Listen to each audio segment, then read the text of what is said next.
Hello fellow YouTubers, this is Utah Moses here for my review for Pirates of the Caribbean 4 on Stranger Tides. In this fourth installment, Captain Jack Sparrow sets out on a quest to find the Fountain of Youth, when in the process he got recruited by Blackbeard's daughter, Angelica, I believe her name is, played by Penelope Cruz,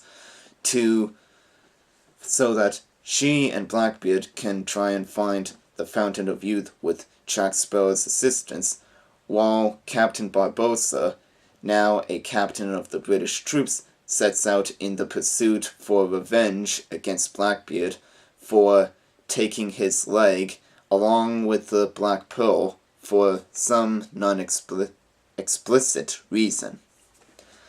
I know that I'm doing this review very late right now. It's just that the reason I'm doing it right now is because my mom dragged me into watching it and I couldn't say no to her, and all I can say to it is that it was worth it for the theater popcorn.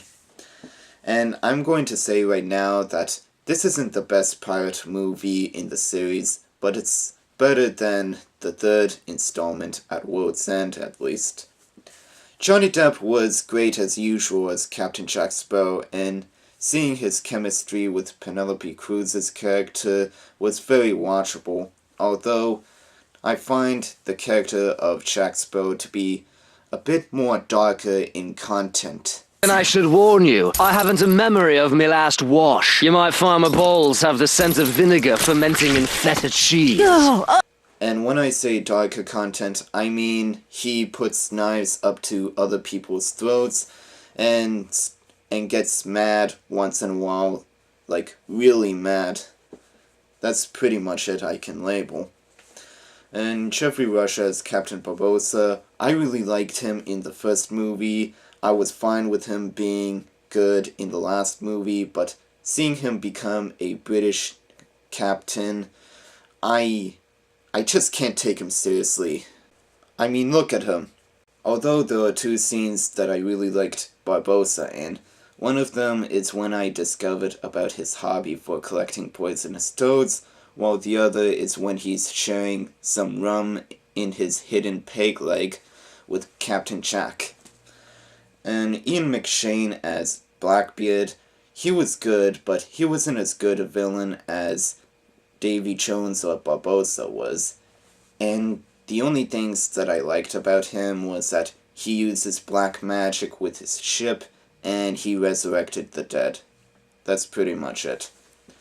And unlike the other pirate movies, this was directed by Rob Marshall, who's mostly memorable for his musicals like Chicago or Nine, and when he doesn't have the writer from Nine, or Chicago I mean, his films aren't really as good as that film, and even though it doesn't use the same recycled tropes that they did in the other three movies, they do seem to drag on for a bit, and the story or the movie itself just paces a bit slowly, and this has a shorter runtime than the other films, just to point out.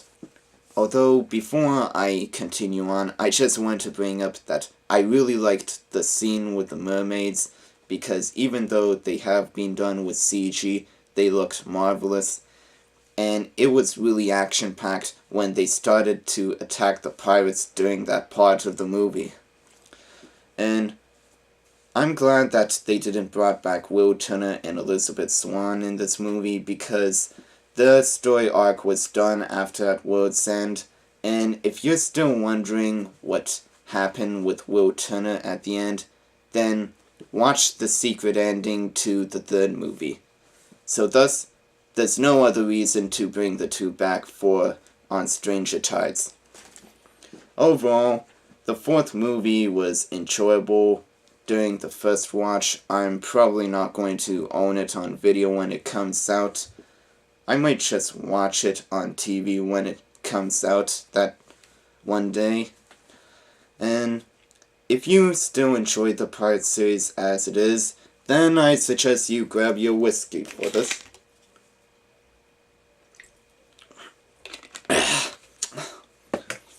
out of 5, I give it 3 out of 5 stars. So, that's all for my review. Rate, comment, and subscribe, and I'll be back later. Until then, this is Yuto Moses, signing out.